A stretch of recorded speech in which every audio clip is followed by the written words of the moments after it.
23 of the BRASH podcast, brought to you by the best spot on the couch. After a long day busting your ass at work, there's only one place in the world you want to plop down. That's right, it's the motherfucking best spot on the couch. Some might say every spot on the couch is equal. Get these people out of your life immediately. Anyone who hasn't been kicked in the head knows that there is only one magical, perfect spot that has the ideal angle to the TV, a convenient spot for your beer, and a slight groove under your ass that caresses you oh so wonderfully. So the next time you need to unwind, give the perfect spot on your couch a try and be sure to use promo code BRASH25 to save 10% starting now through President's Day. The best spot on the couch. Treat that ass. What's up, Brandon? How's it going, man? We got a lot to unpack, a lot of headlines to get into. How's everything with you? Everything's great, buddy. Good to see you again. Yeah. And yeah, dude, I mean, for what's typically a quiet time of the NFL season, that It you is. know, right after those conference championship games, a lot to dive into from this past week. There is. You know, normally we got 1-2 headlines as of late, but we got a good laundry list of headlines to get through here, and A lot of shit popped off. just a little bit of actual football to break down or recap, so to speak. Yeah, so much so. Like normally, last time this year, we were starting the podcast. We let everyone know about our excitement for the Pro Bowl. We don't even really have a lot to dive into that because there's so much other stuff overshadowing it. So why don't we just get right into it? Well, I don't know about you, but I felt like a lot of that was just tongue in cheek. But maybe it was just a little bit. I am guilty, though. We touched on it a little bit, and we'll touch on it just a tad bit more into our headlines. But I did tune in to the skills competition, and there was at least a small portion of that I found actually entertaining and fun to watch. So we'll talk about that here in a moment. But first headline, it's a no-brainer. Tom Brady retires again. The GOAT, he has retired for the second time in as many years. He has finished his career officially. I think it's done. It's done, right? Done. He's not coming back. He's not coming back. Official. Time to jump into the broadcast booth or the analyst's desk or whatever the hell he's going. It's with Fox, right? Where he's headed next. Yeah, he signed a deal with Fox a couple years ago. I didn't realize. I thought it was for like $100 million. It was like a $300 million deal with Fox. So yeah, he's gonna be all right. No one needs to shed a tear for Tom Brady. The guy's gonna be doing just fine. And yeah, I don't know the role that he's gonna be in, but they'll probably throw him on the Sunday morning show with Bradshaw and Strahan and all them, if I had to guess. Yeah. I see him doing more of that than like in the booth, like a Greg Olson or a Tony Romo or something, you know? I'd love to hear him give it a shot in the booth, to be honest with you. Hey, either way, we're gonna get some Tom Brady in our lives. We'll get our fair share of Tom Brady for years to come. It's not over, okay? But he officially finishes his professional career with a total of 89,214 passing yards, 649 touchdowns, and 7 Super Bowl victories in 9 Super Bowl appearances. So not too shabby of a resume for one Mr. Thomas Brady. Do you know his middle name? I have no idea. I should have looked that up, actually. I know. I thought you were going to hit us with it. Let's guess real quick. I'm going to guess his middle name is Kyle. Thomas Kyle. No one ever goes Kyle for a middle name. So I should probably retract that. It's probably Edward. I'll go Edward. Yeah, I was actually leaning Edward. Oh, really? Thomas Edward Brady. It just Oh, that's it. It's fucking Edward. I swear to God, none of us looked that up. Nope. Oh, he's got 2 middle names. Guess the second one, and you get the bonus points. Edward Mitchell Brady. Ooh, Edward Patrick Brady. Edward Patrick, yeah. Patrick's a common middle name. It's my brother's middle name. I should. Yeah. But yeah. Edward, dude. Edward, good pull. Good pull. I think it's deep down. I think we've heard it before, and it was subconsciously in there somewhere. Maybe. Something was telling me Edward, but No, good for him, man. And actually saw someone did a good breakdown where they said, obviously he's a Hall of Famer, but he's actually had 3 Hall of Fame careers. And they compared like his first 5 years or whatever to Troy Aikman, and they were like 3 Super Bowl wins, same, passing yards, all this stuff. And then he went like 10 years without a Super Bowl. He's like, these were his Marino years where he didn't have a Super Bowl, but he still did this, this, this, and this, where he basically just had a ton of stats, right? '07. Yeah. And then after that, like the next 5 years were the same as some other Hall of Fame quarterback. It's like, Jesus, dude. Not only was he was like, he had 3 Hall of Fame careers in his career. That's crazy. So it's going to be tough for anybody to beat it. People are already, of course, chirping, is Patrick Mahomes going to? Dude, it's way too early for that. No, Tom no, no. Brady is an Iron Man. He did it forever, barely ever got hurt. I think Well, really only got hurt that one season where Matt Castle came in. He was suspended a few games for Deflategate, but other than that, he didn't miss any games. All he did was win. Like 50% of the seasons he played in, he went to the conference championship. Like that's just unheard of. So it'll be a different NFL without Tom Brady in there. Because I mean, pretty much as long as I can remember really being a NFL fanatic, Tom Brady's been in the league, right? So yeah, I mean, I still remember, of course, that first Super Bowl victory in yeah, 2001. And of course, there was a long stretch there where I just was not a Tom Brady fan, but sure. more of just a Tom Brady hater because I was just so sick and tired of the Patriots constantly winning. Yeah, And of course, I'm envious because I'm a fan of a team that has sucked my entire life. So, right. it's easy to, be envious like that. But yeah, I mean, all said and done, they have to create a new Hall of Fame for Tom Brady because he stands alone. There will never be another quarterback that wins 7 Super Bowls. I'm sorry. It's never going to happen. I know Yeah. Mahomes is extremely stupid talented, once in a generation type talent. But even so, I just don't think it's going to happen. And a lot of that again was just that chemistry between Belichick and Brady and the fact that they were able to stay together as long as they did. Right. I don't see Andy Reid sticking around, to, help Mahomes get 7 Super Bowl rings. I just don't. I mean, I maybe I'm wrong. I Maybe I just think there's so much talent in the league, and the salary cap, the way it's set up, like every year there's like 5 or 6 teams making the playoffs that weren't in the playoffs the year before, which is like unheard of in pro sports, right? Normally it takes years and years for teams to cycle in and out. NFL, it's just like a team could flip a switch and just go on a run. So it's really hard to repeat, and to do it consistently is tough. So yeah, I don't think we'll ever see it again. I really, really don't. yeah, and in all fairness to Tom, I mean, that guy reconstructed his deal like 3 or 4 times when he was Yeah. with the Pats just to make sure they could keep Yep. particular pieces and bring in other needed, Brilliant positions. move. I don't know why Yeah, more teams don't do you it, or don't. more Now quarterbacks don't do it. it's all ego driven and it's all everybody wants that generational wealth. Great grandchildren don't have to fucking get off their ass their entire life. It's Yeah. not, the money it trumps winning Super Bowl rings Yeah, pretty but in a nutshell. nobody's made more money off the field than Tom Brady Yeah. because of the rings he's got, because he's taken less money. So it's just a brilliant move on his part, right? A lot Um, of narrow sightedness, Josh, in the NFL these days. That's what it is. that's very true.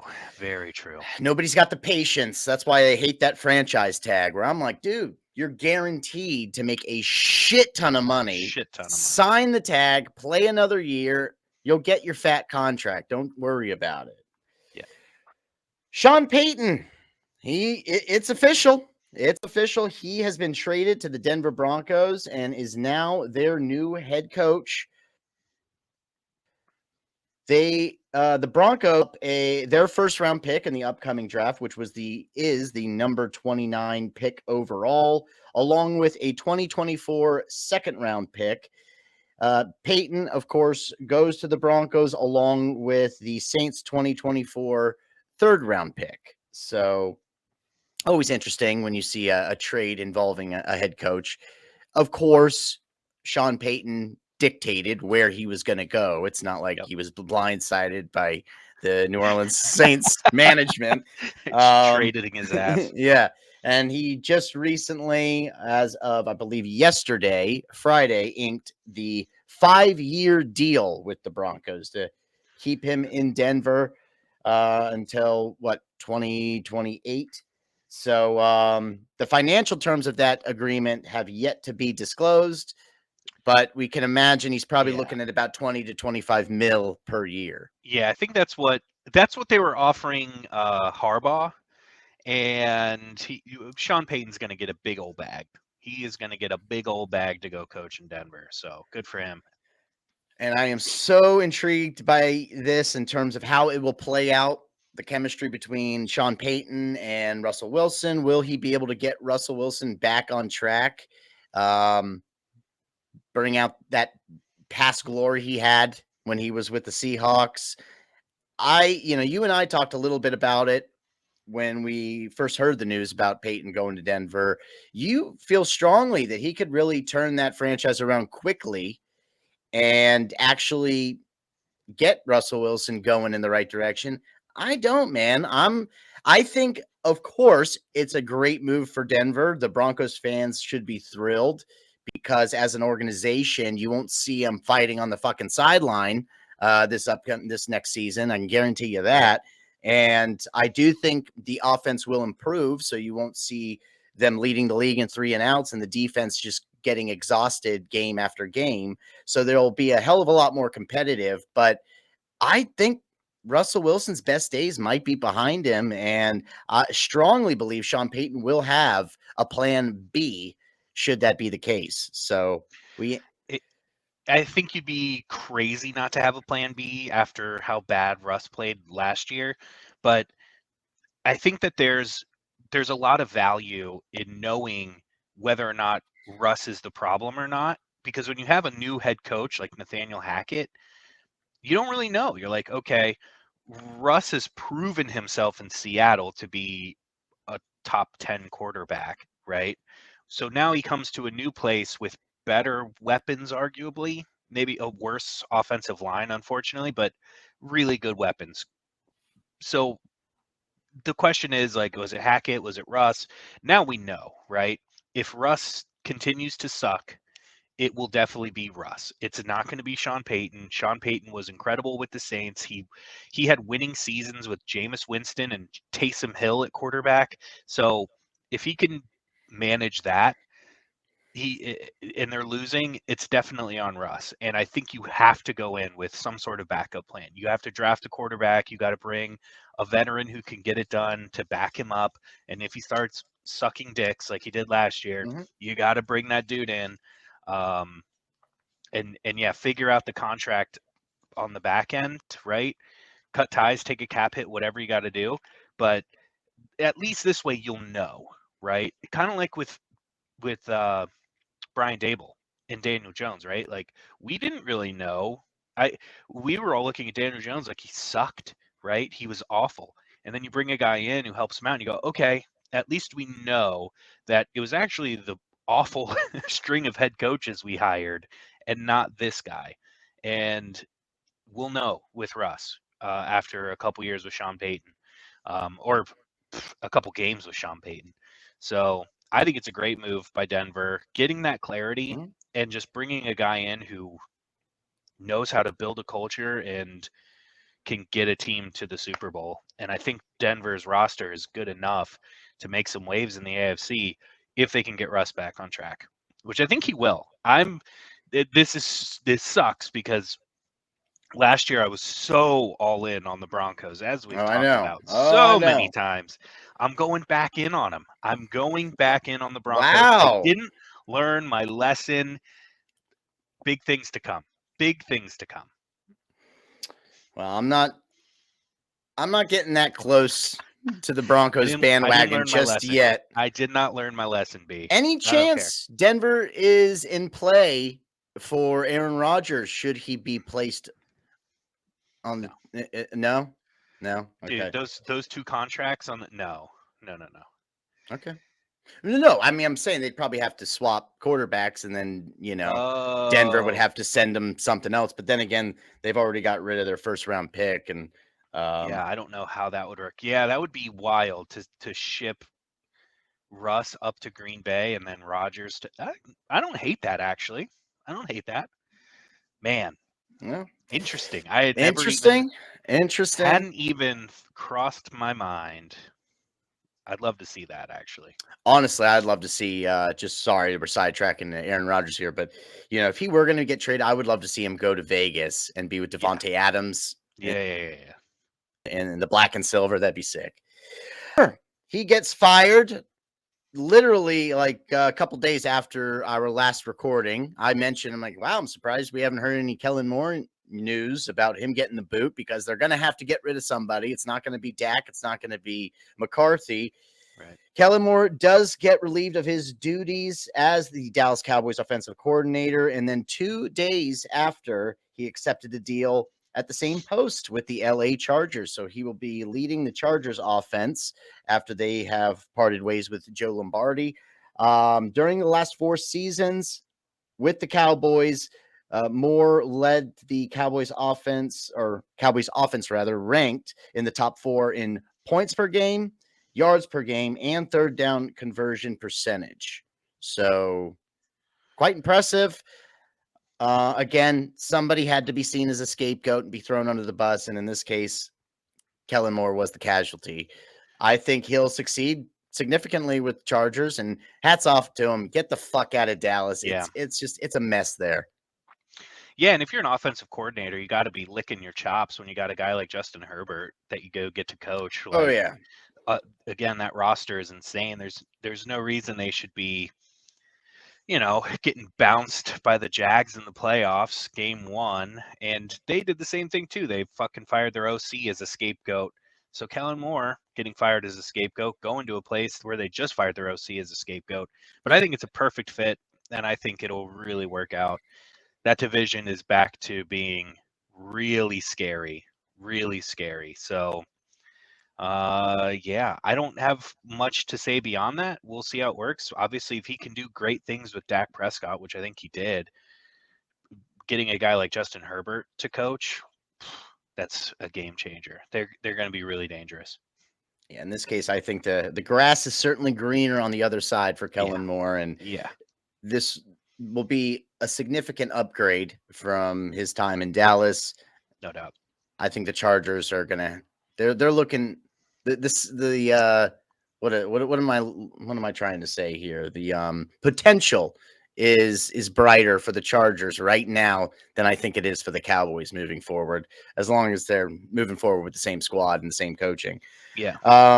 Speaking of coaching, D'Amico Ryans is the new guy in Houston. He signed a deal to be the Texans' next head coach. The former Niners defensive coordinator became the new man in Houston on Wednesday, and Ryan becomes the Texans' 4th head coach in 4 seasons. The 38-year-old former defensive rookie of the year was drafted by the Texans in 2006, and he spent 6 years with the team before being traded to Philly in 2012. I predicted back in mid-December, Josh, that this was going to happen. Yeah. Really wasn't that bold of a prediction, considering how awesome the 49ers defense was this past year. And, of His course, ties to Houston. his ties to Houston. That said, something about blackhead coaches in Houston, just got to say it. Yeah. They don't last long. If they fire him after 1 year, then they're going to They're have on to a launch an short investigation. leash. But I have to imagine he'll be given more than 1 year, because if not, you're going to see riots down there in H-Town. But, way to go for D'Amico Ryans. And I think he's going to do great with them. And they get the number 2 overall draft pick. Yep. So, they should get Bryce Young or CJ Stroud or one of those young, exciting quarterbacks in the draft. They're definitely going QB. Yeah. So, hey, it's just a new beginning for the Texans. Yeah, I think it's a good hire. he looks like a head coach. He Like I know does. that it's something that And the shouldn't. name, I love his name, Oh, D'Amico Ryans. the name is perfect. He looks like a head coach. These two things should not really be considered when you're hiring somebody, No, but that's only but it when you and is. I are hiring somebody. Yeah, Yeah. if you and I are, we don't even need to hear you. If we're doing Mm-mm. like a Zoom interview, we'll just mute you and look at you, Hmm. and then That's decide it. if we want to hire you or not. But D'Amico Ryan's has the look, he has the name, he has the history, so I think it's a good fit. With that said, I think hiring defensive coaches is not the best approach just in general. If you look at 7 of the last 8 teams in the playoffs, they were all on the offensive side of the ball for head coaches. So, Mm. that part's a little dicey, but all you really need is to get a good offensive coordinator in there, stay away from that, build up that defense, and you can still make waves in the NFL. But we'll see. I mean, the guy's unproven, but he's got the look, he's got the name, he's got the history, and those things are important. So I hope to see big things. I hope to see big things from him. Yeah, it'd be nice to see the Texans turn it around. I got nothing against the Texans. I'd No, like to see them succeed. I nothing the Texans, so There you can't go. really. Yeah, I'm not going to root for him or against him, but no reason to just shoot him down, right? I hope they do all right. Why not? Eh, Take him or leave him. Those take him or leave Texans. him. Exactly. Exactly. Interesting story here throughout this past week. I don't know if you heard about this, Josh, but an arrest I warrant was did not. issued for Joe Mixon on Thursday on a misdemeanor count of aggravated menacing. This is apparently due to a situation that occurred on the 21st of January where he got into an altercation with some woman and he pulled out a gun, pointed it at her, and what was in the report is quoted as saying, "You should be popped in the face. I should shoot you. The police can't get me." Um, However, the following day after this warrant was issued, prosecutors dismissed the charge against Mixon, and now it's just who knows. This, here's the thing: Mixon does not have a good history. And he No. doesn't have a good history with women. I mean, No. he seems to get in these altercations with complete strangers out in public. I thought he had moved past this You would hope. because I don't think, even though the charges were dismissed, we don't know the whole story there. I mean, money talks, Yeah. shit walks. Yep. Yep. But it's still it's worrisome, and he had such a great season. It's probably his best year this past year. Maybe not, I don't know, but It- it just seemed like he was a lot more productive, and I heard his name called a lot more getting into the end zone. But I don't know, man. I'm kind of bummed about this because I'm always pulling for those Bengals, but to hear this, it's just, if I were a Bengals fan, I'd be like, I don't know. We probably should start thinking about moving him. yeah, they're going to cut ties with Joe Mixon in the offseason. Whether they cut him or trade him or whatever, he's not going to be a Bengal next year. His history is brutal. This news story I'm just seeing now, um, but I'm not shocked based on the shit he pulled in college, right? So I don't know. He won't be a Bengal, and I think any team looking at him is going to really have to take a deep look and go, do we really want this guy? I mean, again, we say it every time that there's an incident like this. Like, dude, you make millions of dollars playing a silly little sport. What are you doing? Uh, What is your ego? Why do you think it's okay to act like this in public? It's really fucked up. and why are you Uh, just carrying around a gun? Like, dude. oh yeah, like Yeah, what? dude. I know. He's obviously got something. He's got some screws loose or something. Uh, what an idiot. I, if this is true, I hope he doesn't play another down in the NFL. I guess things will come to light, but he definitely will not be a Bengal next year. And they've got, what's his name? Samarjay Perine. Like Samaje Perine, former Pirine, that's what Redskin. it is. Oh, really? Former Redskin. Okay. Hmm. Well, he looked pretty good No, this he's year. So solid. He's solid and solid in the red you can zone. draft a guy in the 4th round nowadays, right? That's And just like it. find a kick-ass running back in the draft and cut ties. So he's really he played himself. He played himself in this scenario, and I don't know if we'll ever see him play in the NFL again. Yeah, I mean, there's still I think a couple years on his contract. Joe Mixon is not a free agent this offseason. So they would have to either release or trade him. And yeah, I mean, anytime you have character issues, it'd probably be difficult to find a fair trade. You'd probably just be better off just getting rid of him. And Yeah. Samaje Perine is a free agent. So if they're interested Oh, in bringing him back, they would have to give I him a did not know deal. But that. hey, maybe it's time to just, get a fresh start in that running back room. Why not?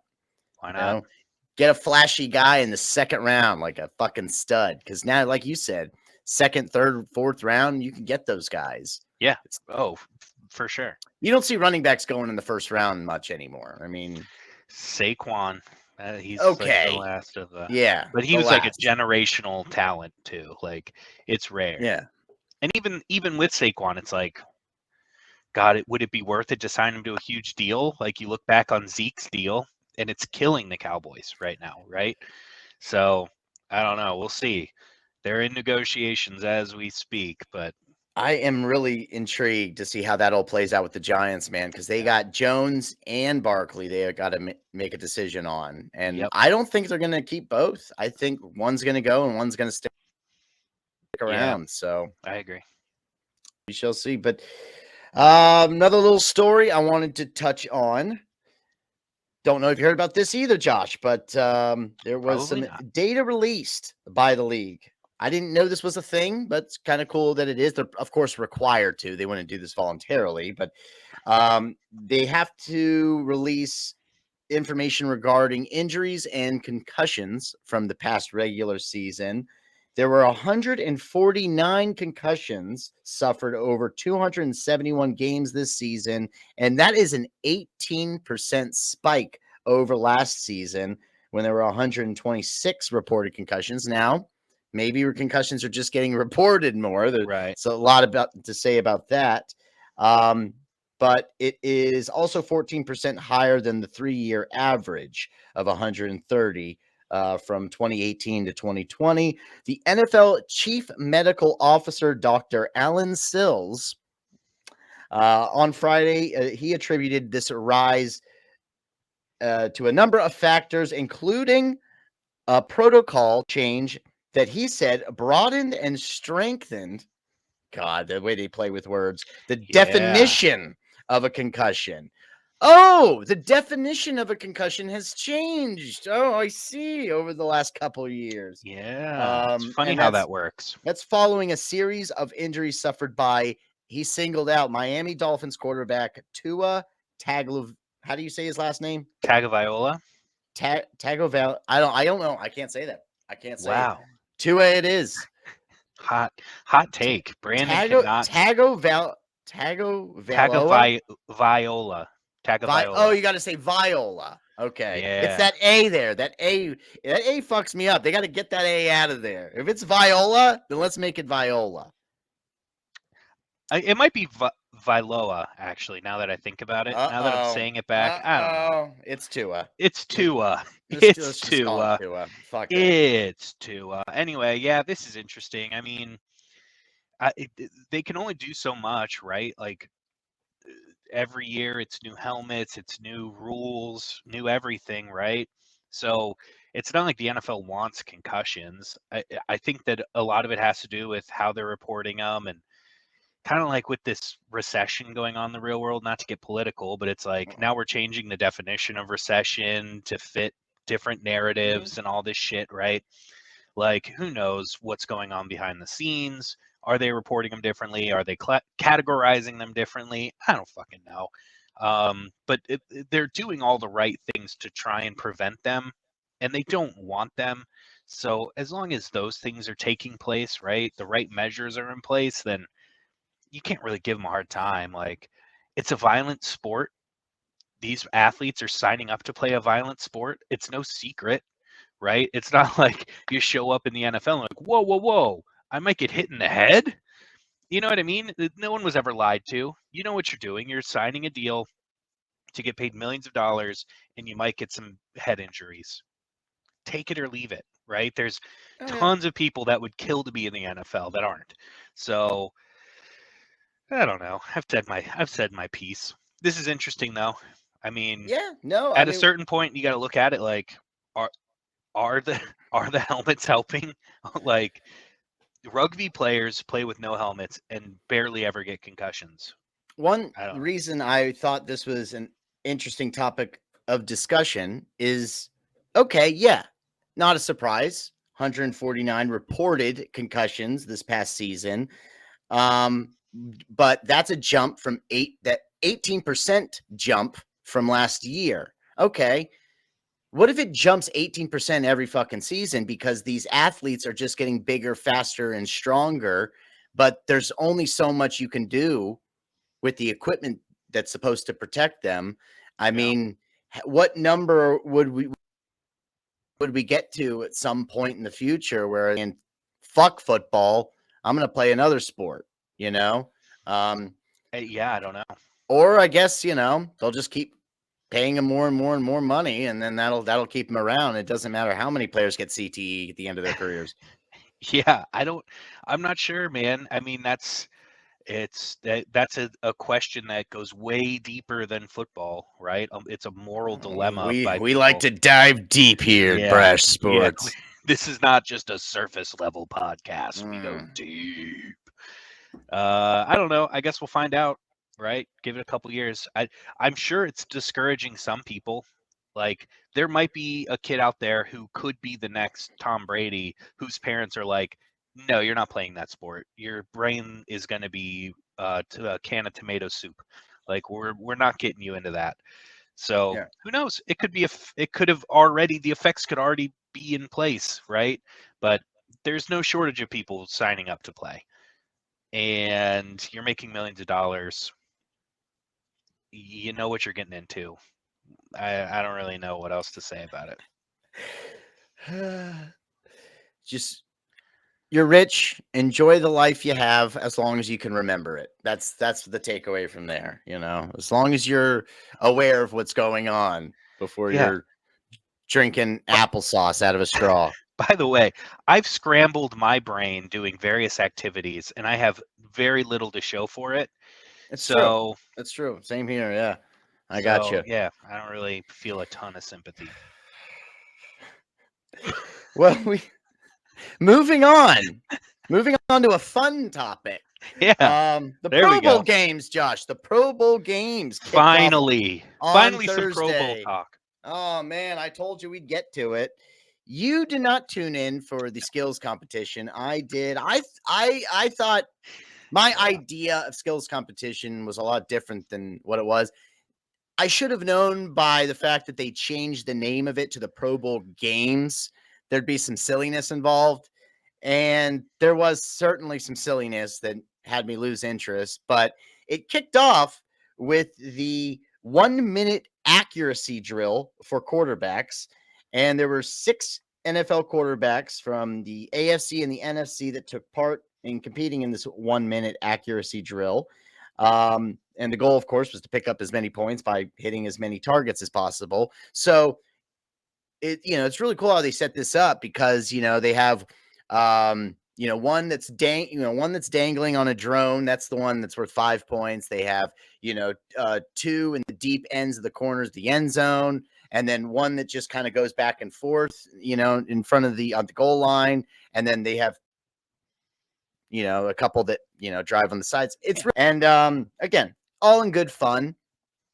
But it was Derek Carr, go figure, in Go figure. Vegas, Yep. who ended up scoring the most points, and he was on fire, Josh. He scored 31 points. He lifted the AFC to victory in that competition. it's kind of silly how they do it. They don't do it individually like quarterback club. It has to be NFC versus AFC still. It's like, come on. We get he's representing the AFC, but can we just say Derek Carr won? I don't know. But following the victory, he was interviewed by Ryan Clark because he was the field, whatever you want to call him, guy for the skills competition. He was that field clerk, and he asked him, what I wrote down doesn't really explain it, but he said, Derek Carr, something along the lines of, this is your house, but have you ever been this hot in Vegas? And to which Derek Carr responded, not that hot. That's probably why I'm going somewhere else. Yeah. It was so good, dude. I'm like, fuck yeah, man. Way to stick it to him, because I do believe whomever the Raiders get, they're going to miss Derek Carr next season. No doubt.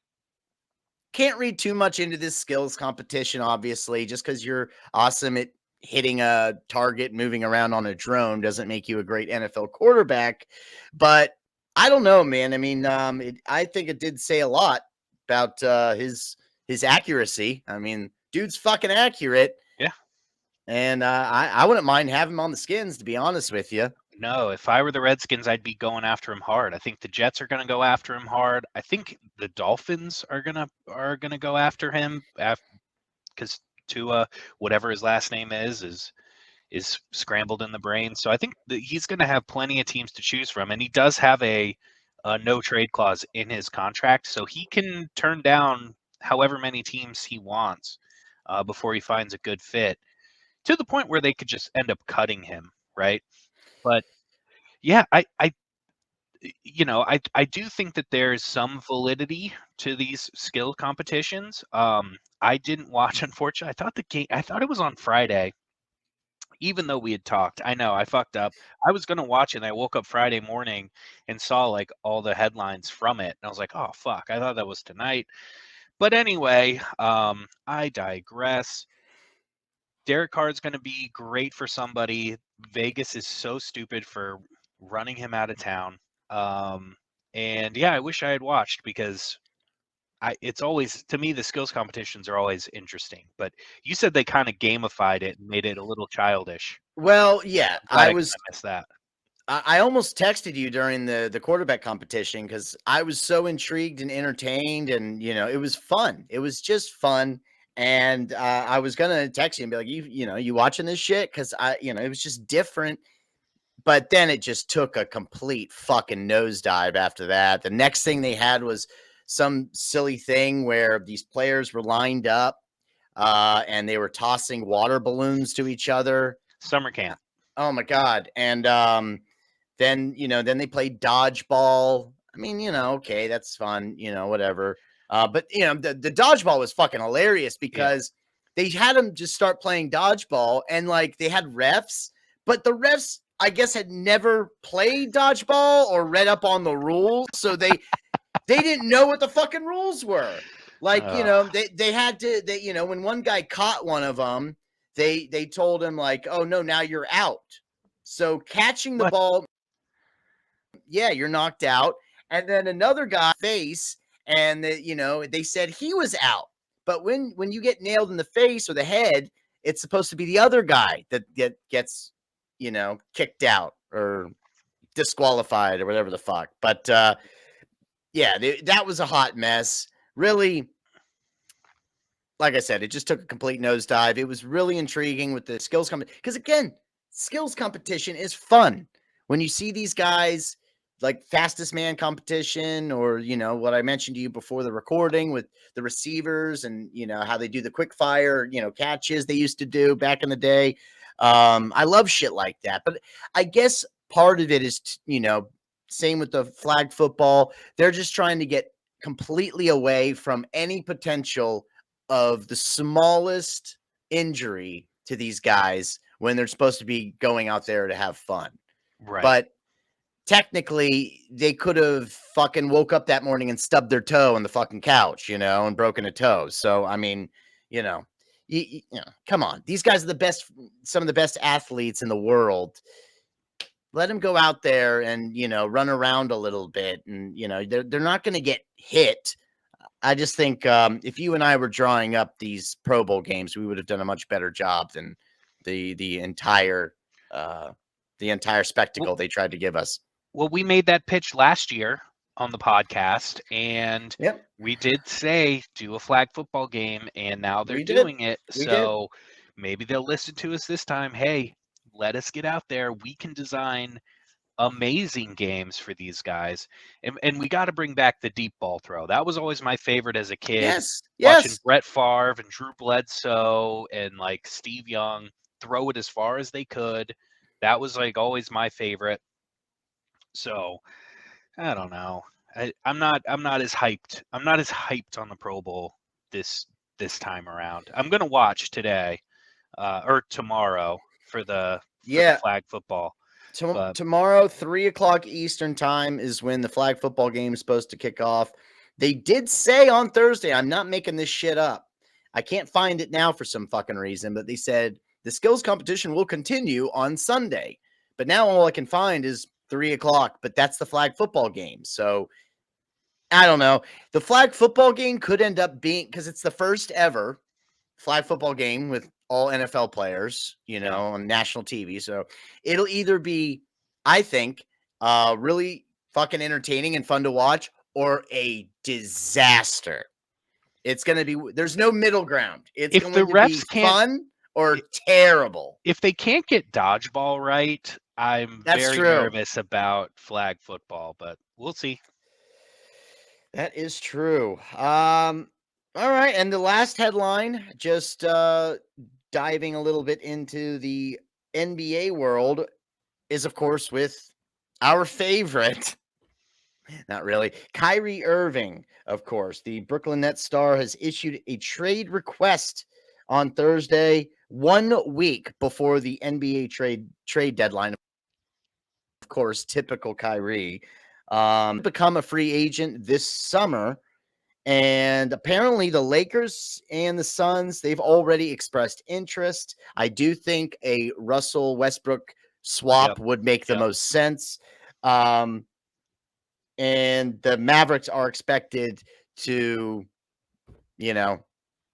issue some sort of request also, or just a trade. But I do think, if he's going to go anywhere, it would be with LeBron and the Lakers. Yep. They have Westbrook. He was also unhappy with them. I'd love to see Westbrook with the Brooklyn Nets. I think that'd be badass. So, hey, I just think in the end, Kyrie has shown time and time again that he is a shitty teammate. He is just a shitty guy to represent your franchise and your city. And why in the fuck would anybody want to be anywhere near that guy and pay him millions of dollars? Because he's a really good shooter. He's a good point guard. I mean, I, Okay, when I'm, he's on the court, yeah, yeah, dude. absolutely. I'm with you. If I were a GM, I'd stay the hell away from Kyrie. But with LeBron's history, with Kyrie, they won a title together, and the fact that they really need to get rid of Russ, and Brooklyn's probably the only place I would take Russ. Um, that to me is it's either Kyrie to the Lakers or it's Kyrie is staying unhappy in Brooklyn. Like I don't think any of the other teams are gonna pull the trigger on him. Even though there are some reports, yeah, you said the Suns and the Mavericks, but I think it's going to be the Lakers, and I think that the deal happens and cool. I don't think it adds a ton. I mean, they obviously Lakers are desperate for shooters. They're playing way better than I thought they would this year, despite not having any shooters. But Kyrie would be a huge upgrade for them. But yeah, I don't want a toxic guy like that in my locker room. I think the Lakers are desperate enough to make that play, though. So we'll see. I mean, you pretty much nailed it. I don't have a ton to add, but I think the Lakers trade will happen. When you get a chance, at some point today, try to look up Charles Barkley on PTI. From this past, it was either yesterday or Thursday, and they talked about Kyrie requesting a trade. It's great, dude. Oh, He Charles is my favorite. Charles He's is my the favorite best, man in man. sports. Dude, He like, basically just called Kyrie Irving a piece of shit without yeah, saying it directly. So, yeah.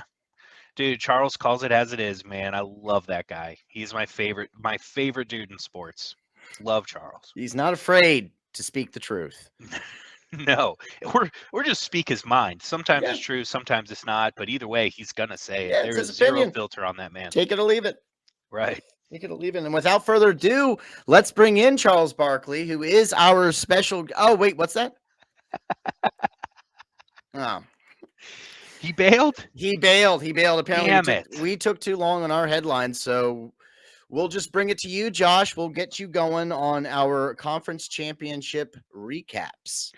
Yeah, there were two pretty exciting games, one more exciting than the other. Obviously, Philly fell apart, but we'll just dive right in. So the Eagles jumped out to an early lead after a too good to be true one-handed catch by Devontae Smith, and catch is in parentheses here. I said right away, throw the fucking flag. But anyway, Throw keep the going. challenge flag when the team hurries to the When they're line. going, Throw, yeah.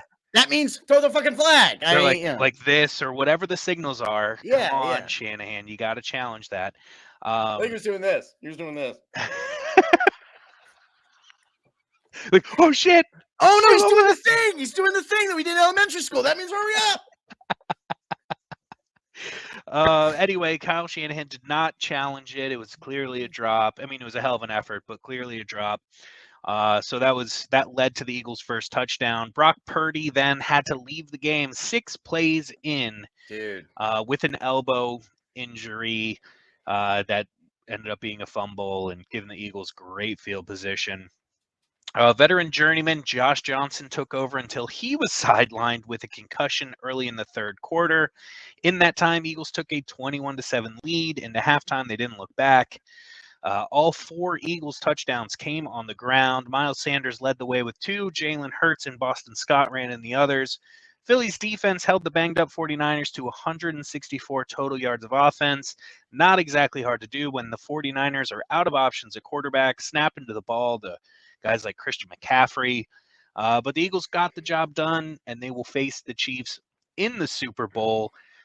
Really unfortunate way to see that go down. Brandon, what are your thoughts? Yeah, it's one of those. It's just a sour ending for a tremendous season by the 49ers. But still, man, hats off to that entire team and Kyle Shanahan for being able to be as dominant as they've been, and not let the injuries to the quarterback position, the most important position on the field, Right. have as much of a negative impact as it probably should have. Once you get to your 4th and your 5th guy, it's over. And, I mean, Josh Johnson, God, I'm sure he's a good guy, but when you see him on the field, it's over. I was actually giving Brock Purdy a hard time because you could see him almost telling the coaches, like, I don't want to go back out there, or I can't throw anymore. And I'm like, dude, you have to make them make that call. Like, Right. unless your arm's fucking broken and dangling all over the place, Well, but he is going to be out for 6 months. he did, yes. And then they said that, what was the actual injury again? What were they calling? It was an acronym it's like the ACL of the elbow. I can't remember the exact Okay. acronym, but yeah, it was a significant injury. And, significant. and then of course Josh Johnson, he got the concussion, so he was out, and then they were just handing the ball off and Yep. pretty much running the same exact play over and over and over again. I mean, it is a pretty easy path, all things considered, to the Super Bowl, rather, for the Eagles.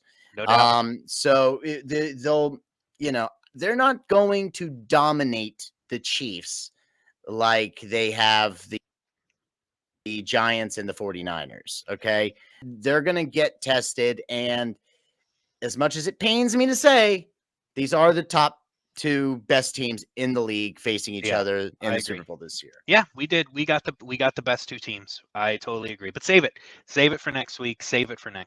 Oh yeah. Yeah. Save it. Plenty more to come. Stay tuned. So jumping into the Chiefs game, the Chiefs defeat the Cincinnati Bengals 23-20. Mahomes magic strikes again as he leads the Chiefs to a dramatic victory at Burrowhead on one leg. Chiefs defense was the story in the first half, sacking Burrow 4 times, holding the Bengals to 6 points at the break. Bengals would answer in the second half, erasing a 7-point deficit and taking a 20-20 tie deep into the fourth quarter.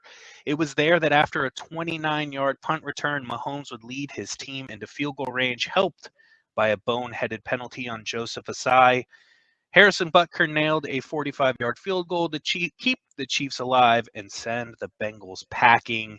I thought it was a hell of a performance by Mahomes. This is one of those games that you can look back on 10 years from now and go, God, remember the game where he had the high ankle sprain, he's limping around, and the first real rush of the game he had was to keep their season alive.